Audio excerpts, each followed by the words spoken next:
कहानी शुरू होती है एक बच्चे के पैदा होने से, जहाँ पर हमें एक शहर स्पार्टा को दिखाया जाता है। वहाँ पर वो लोग बच्चों को चेक करते थे कि कहीं ये बच्चा कमजोर तो नहीं या फिर इसमें कोई नुक्स तो नहीं, क्योंकि ऐसे बच्चों को वहाँ पर मार दिया जाता था। अब एक बच्चा पैदा हुआ था। जब वो बच्चा 7 साल का हुआ तो उसकी ट्रेनिंग को शुरू किया गया और उसको उसके शहर से दूर भेज दिया गया। स्पार्टा के लोगों को सिर्फ एक चीज सिखाई जाती थी कि किस तरह अपने आप को अपने लोगों के लिए कुर्बान करना है। उस ट्रेनिंग के दौरान उस बच्चे को बहुत ज्यादा मारा जाता है। जब उसकी ट्रेनिंग खत्म हो गई तो उसको इम्तिहान के लिए एक खौफनाक जंगल में भेज दिया गया। उस सर्द रात उस जंगल में उसका सामना एक खूनखार भेड़िए से होता है, पर वो उस भेड़िए को मार देता है। उसे मारने के बाद जब वो वापस जाता है तो उसकी बहादुरी पर उसको स्पार्टा का राजा बना दिया जाता है। इस राजा का नाम लियोनाइडस होता है। इसी तरह आहिस्ता आहिस्ता वक्त गुजरता रहता है। एक दिन लियोनाइडस के पास एक सिपाही आता है, जिनके राजा के पास जंग लड़ने के लिए बहुत ज्यादा लोग थे और इनका राजा खुद को खुदा मानता था। लियोनाइडस कहता है, बोलो तुम किस काम से आए हो? सिपाही कहता है, जमीन और पानी। हमारे राजा चाहते हैं कि तुम हमारी बात को मान जाओ। लियोनाइडस कहता है, इतनी दूर से तुम ये सब करने आए हो? वो सिपाही वहाँ पर कुछ राजाओं के कटे हुए सर और उनके ताज भी लाया था, ताकि वो उन्हें दिखाकर लियोनाइडस को डरा सके। और साथ ही साथ वो सिपाही उसकी बेइज्जती भी करता है, जिस पर लियोनाइडस को गुस्सा आ जाता है। वो उस सिपाही के साथ उसके साथियों को भी मार देता है। जानता था कि अगर इनके राजा को ये बात पता चली तो वो अपनी बहुत बड़ी फौज के साथ हम पर हमला कर देगा और हमारे लोगों को मार देगा, क्योंकि लियोनाइडस के पास लड़ने के लिए इतने ज्यादा सिपाही नहीं थे। पर फिर भी उनसे लड़ना चाहता था, लेकिन वो ये फैसला खुद नहीं कर सकता था, हालांकि वो वहाँ का राजा था। पर यहाँ पर स्पार्टा का एक रिवाज था, अगर उसको जंग लड़नी है तो उसे ऑरिकल्स के पास जाना होगा। वो ऑरिकल्स ऐसी लड़कियाँ थी जो गॉड का मैसेज लोगों तक पहुँचाती थी। पर यहाँ पर कुछ ऐसे पुजारी लोग थे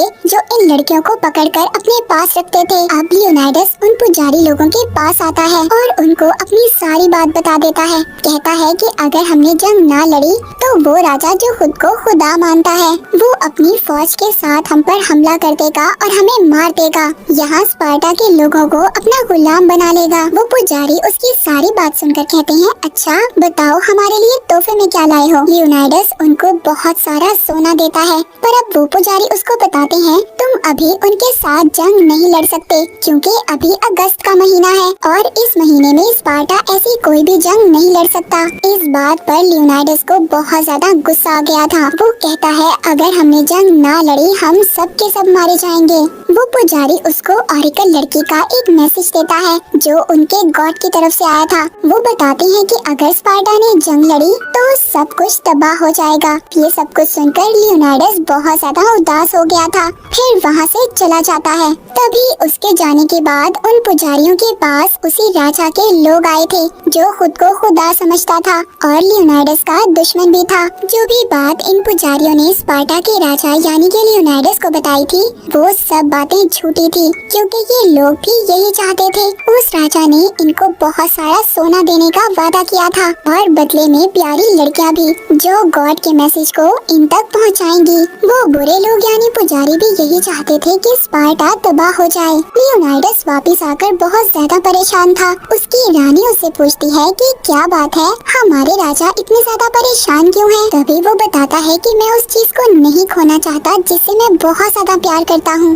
रानी उसकी बातें सुनकर कहती है, आप ये ना सोचें, आप पर कोई जिम्मेदारी नहीं है मेरी या फिर हमारे बेटे की। बस आप ये सोचें कि आप एक आजाद इंसान हैं और इस हालत में एक आजाद इंसान क्या कर सकता है। रानी की ये बातें सुनकर अब अगले ही दिन लियोनाइडस अपने खास 300 लोगों को बुलाता है और ये स्पार्टा के सबसे अच्छे सिपाही थे।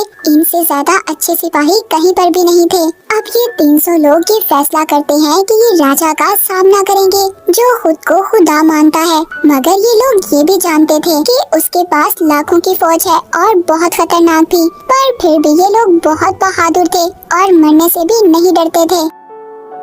अब जब ये यहाँ से जा रहे थे तभी वहाँ पर कुछ और लोग आते हैं जो स्पार्टा से ही थे। वो कहते हैं कि जब ऑरिकल्स आपको बता चुके हैं तो आप जंग पर क्यों जा रहे हैं? आप लोग नहीं जा सकते। इन्हीं लोगों में से एक आदमी उसी राजा का साथी भी था और इसी ने उन पुजारियों को भी खरीदा था जिन लोगों ने लियोनाइडस से झूठ बोला था। ये आदमी भी यही चाहता था कि स्पार्टा जंग में हार जाए, जिसके बाद सारा कंट्रोल, सारी कमांड इसको मिल जाएगी। पर यहाँ पर लियोनाइडस कहता है कि मैं जंग पर नहीं बल्कि घूमने जा रहा हूँ और ये 300 सिपाही मेरी हिफाजत के लिए हैं। अपने 300 सिपाहियों को लेकर एक पहाड़ की तरफ चल पड़ता है, जहाँ पर उस राजा की फौज आने वाली थी। अब जब ये लोग अपने सफर पर थे, तभी एक आदमी इनका पीछा करते हुए दिखाया जाता है। ये आदमी बहुत ज्यादा झुककर चलता था और इस आदमी का कमर पर कुब भी था। ये लोग आहिस्ता आहिस्ता आगे बढ़ रहे थे, तभी रास्ते में एक गांव को देखते हैं जो पूरी तरह से जल चुका था। यहाँ पर आग लगी हुई थी। ये देखकर इनको बहुत गुस्सा आता है।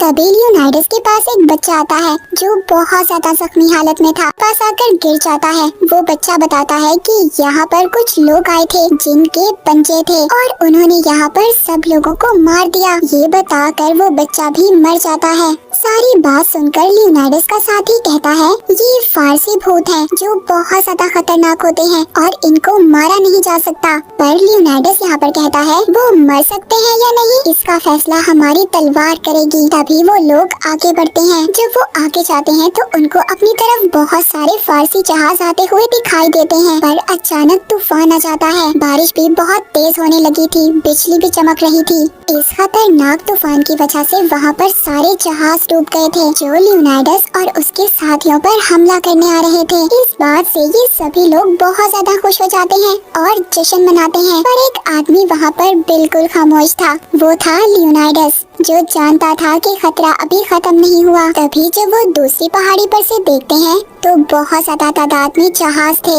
ये सभी लोग स्पार्टा पर हमला करना चाहते थे, पर जिस जगह पर ये लोग थे ये रास्ता बहुत ज्यादा खतरनाक था। अगर ये लोग यहीं पर इस फौज को हरा दें तो ये अपने स्पार्टा को बचा लेंगे, क्योंकि इन रास्तों पर ये फौज इनसे इकट्ठे होकर नहीं लड़ सकती थी। तभी लियोनाइडस के पास वही आदमी आता है जिसका कुब निकला हुआ था, जो अब तक इनका पीछा कर रहा था। वो कहता है राजा साहब, मैं भी आपके साथ जंग लड़ना चाहता हूँ। मैं एक बहादुर सिपाही बनना चाहता हूँ। मेरे फादर भी एक सिपाही थे, पर मेरे पैदा होने के बाद मेरे फादर ने स्पार्टा छोड़ दिया, क्योंकि वहाँ पर ये रिवाज था कि जिन बच्चों में कोई नुक्स होता था उनको मार दिया जाता था। ये बातें सुनकर लियोनाइडस उसको कहता है कि तुम अपनी ढाल उठाओ, जितनी ऊपर उठा सकते हो, पर उससे ये नहीं किया जाता। वो उसको कहता है मैं तुम्हारे इस जज्बे की कदर करता हूँ मेरे दोस्त, पर तुम जंग नहीं लड़ सकते, तुम बहुत कमजोर हो। ये कहकर वो वहाँ से चला जाता है। इस बात पर उस आदमी का दिल टूट गया था। वो गुस्से में अपना सब कुछ नीचे फेंक देता है। उधर दूसरी तरफ फारसी फौज आगे बढ़ रही थी,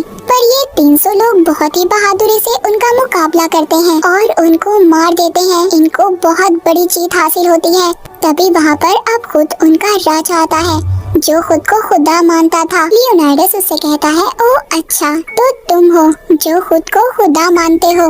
वो राजा उसकी बातें सुनकर कहता है तुम्हारे सिपाही बहुत बहादुर हैं, लेकिन तुम मेरे खिलाफ खड़े नहीं हो सकते। लियोनाइडस कहता है कि तुम्हारे पास गुलाम ज्यादा हैं और बहादुर सिपाही कम हैं। वो राजा कहता है कि मैं एक मेहरबान खुदा हूँ, तुम मेरे सामने झुक जाओ, दुनिया तुम्हारे सामने झुक जाएगी। उसकी बातें सुनकर कहता है तुम्हारे सामने झुकने का तो सवाल ही पैदा नहीं होता, और जब से तुम्हारे लोगों को मारा है मेरे घुटनों में अकड़न होने लगी है। उस राजा को लियोनाइडस की बातों पर बहुत गुस्सा आता है। वहाँ से जाने के बाद अब राजा इनके पास लड़ने के लिए अपने सबसे खतरनाक सिपाही भेजता है। ये सिपाही इंसान नहीं थे। ये 300 लोग इन खतरनाक सिपाहियों का भी सामना करते हैं। इनको मारने के बाद इन लोगों को एक नई उम्मीद नजर आई थी, एक जीतने की उम्मीद। वो राजा दोबारा से अपनी खतरनाक फौज और कुछ जानवर भेजता है, पर लियोनाइडस के साथ ही उनको भी मार देते हैं। इतनी ज्यादा हार के बाद उस राजा को भी खौफ और डर लगने लगा था, जो खुद को खुदा समझता था। वो इतना ज्यादा पागल हो गया था कि अपने ही सिपाहियों को मारने लगा था। तभी एक दिन उस राजा के पास वही आदमी आता है जिसका कुब निकला हुआ था। राजा उसको कहता है कि तुम्हारा खुदा कितना बेरहम है ना, जिसने तुम्हें ऐसा बना दिया। मेरी बात मानो, मैं तुम्हें सब कुछ दूंगा जो तुम चाहते हो, बस तुम मुझे वो रास्ता बता दो जिससे कि हम लियोनाइडस और उसके साथियों को घेर सके, उनको पकड़ सके। वो आदमी कहता है कि मैं सब बताऊंगा और वो उस राजा को सब कुछ बता देता है। उधर दूसरी तरफ रानी इसी कोशिश में थी कि वो अपने राजा लियोनाइडस के पास किसी तरह फौज की मदद भेज सके, पर वहाँ पर कोई भी रानी की बात मानने को तैयार नहीं था। उधर वही आदमी जो राजा के साथ मिला हुआ था, उसको रानी अपने पास बुलाती है और कहती है मुझे तुम्हारे वोट की जरूरत है, अगर तुम ऐसा करोगे, तुम जो मांगोगे मैं तुम्हें वो दूंगी। दरअसल उस आदमी की नजर रानी पर थी। अगली सुबह जब वोट की बारी आती है तो वो आदमी अपनी बात से मुकर गया था। वो रानी पर गलत इल्जाम भी लगाता है। रानी को इस पर बहुत गुस्सा आ रहा था। वो एक चाकू से उस आदमी को वहीं पर मार देती है। तभी उस आदमी के पास से कुछ सोने के सिक्के निकलते हैं, जिस पर उसी राजा की तस्वीर बनी हुई थी जो खुद को खुदा समझता था। सब ये समझ गए थे कि ये उस राजा से मिला हुआ था जो सबका दुश्मन था। सब इस आदमी को गद्दार कहते हैं और रानी की सच्चाई भी साबित हो जाती है। उधर दूसरी तरफ वो आदमी जिसका गुप्त निकला हुआ था, वो राजा की फौज को वो रास्ता दिखा देता है जिससे लियोनाइडस और उसके साथियों को पकड़ा जा सकता था। तभी एक आदमी लियोनाइडस के पास आता है और कहता है जल्दी यहाँ से भागो, हम लोगों को चारों तरफ से घेर लिया गया है। बातें सुनकर कहता है हम डरकर भागने वालों में से नहीं हैं, हम मुकाबला करेंगे। सभी लोग जानते थे कि मौत उनके करीब है। लियोनाइडस अपने एक आदमी को बुलाता है और बताता है कि तुम वापस जाओ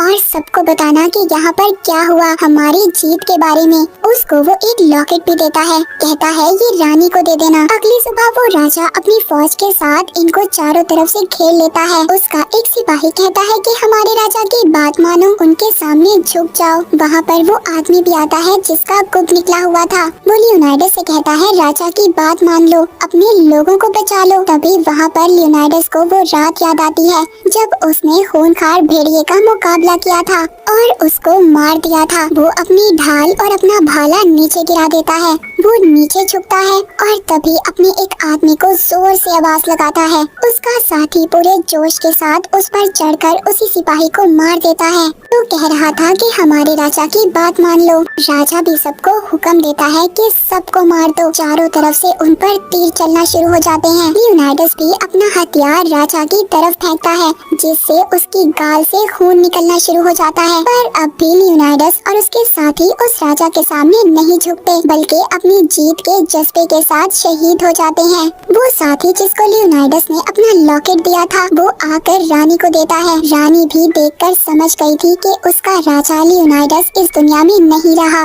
वो आदमी उन लोगों के पास जाता है जो कभी भी राजा की मदद करने के लिए तैयार ही नहीं हुए। वो कहता है हमारे राजा को जीत नहीं चाहिए थी, बस वो किसी के सामने झुकना नहीं चाहते थे। बस उनकी ये ख्वाहिश थी कि उनको याद रखा जाए। इसके बाद मूवी की आखिरी सीन में हमें दिखाया जाता है लियोनाइडस राजा का वो साथी जो वापस आ गया था। वो ये कहानी अपने 10,000 सिपाहियों को सुना रहा था कि किस तरह उनके राजा ने बहादुरी से सबका सामना किया। इनके सामने उस राजा की फौज थी जो खुद को खुदा समझता था। वो सिपाही कहता है अभी भी इस फौज के दिल के अंदर हमारे 300 लोगों का डर मौजूद है, इन पर हमला कर दो और इनको मार दो। वो उनकी तरफ बढ़ते हैं। वो अपने राजा लियोनाइडस का बदला लेना चाहते थे। और इसी के साथ ये मूवी यहीं पर खत्म हो जाती है।